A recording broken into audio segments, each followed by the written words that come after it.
আজকে আমরা পড়ব ত্রিভুজ সম্বন্ধে। ঠিক আছে, ত্রিভুজ কি, ত্রিভুজকে কয় ভাগে ভাগ করা হয়, এই ত্রিভুজ সম্পর্কে সম্পূর্ণ আমরা জানবো।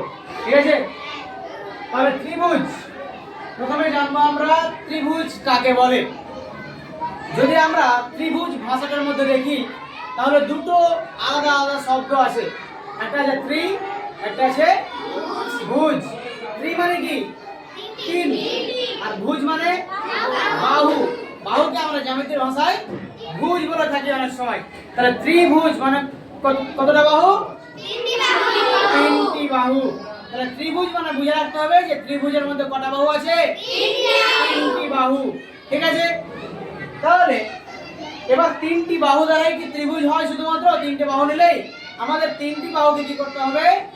একটা অপরটার সঙ্গে জোড়া লাগাতে হবে। যদি আমরা একটা চিত্র আঁকি, ধরো এখানে একটা বাহু আঁকলাম, এখানে একটা বাহু আঁকলাম, এখানে একটা বাহু আঁকলাম, আমি কটা বাহু এঁকেছি? আমি তিনটি বাহু এঁকেছি, কিন্তু এটা ত্রিভুজ হয়েছে কি? হয়নি। কেন? কারণ ত্রিভুজে যদি আমরা সংজ্ঞা দেখতে চাই তাহলে ত্রিভুজের সংজ্ঞা কি? তিনটি বাহু দ্বারা সীমাবদ্ধ সমতলিক চিত্র। তার মানে ত্রিভুজকে আমরা সমতলের উপরে আঁকতে পারবো। সমতল কি? যে তলটা পুরো সমান। ঠিক আছে, তাহলে সমতলের উপরে আঁকতে হবে। আরটা কি বলা আছে? তিনটি বাহু দ্বারা সীমাবদ্ধ। তিনটি বাহু তো আমরা দেখলাম, এখন কি দেখবো? সীমাবদ্ধ। সীমাবদ্ধ মানে কি? ওর যে মাথাগুলো আছে, ওর যে শেষ সীমাগুলো আছে, সেগুলো একটা অপরটার সঙ্গে বদ্ধ হয়ে থাকবে। বদ্ধ মানে জোড়া লেগে থাকবে বা আটকে থাকবে। ঠিক আছে, তাহলে যদি আমরা তিনটি বাহুর মাথাগুলোকে সবাইকে জোড়া লাগিয়ে দিই তাহলে আমরা কি পেয়ে যাবো? ত্রিভুজ পেয়ে যাবো। তাহলে আমরা ভালো করে একটা ত্রিভুজ আঁকি। তাহলে তিনটি বাহুকে যদি জোড়া লাগিয়ে আমরা আঁকি তাহলে কি হবে? এরকম একটা বাহু নিলাম, আরেকটা বাহু নিলাম, আরেকটা বাহু নিলাম, এটা হয়ে গেছে এখন কি?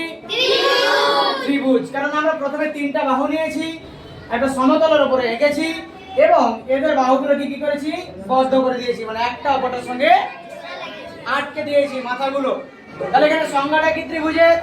তিনটি বাহু দ্বারা সীমাবদ্ধ সমতলিক চিত্রকে ত্রিভুজ বলে। বুঝা গেল?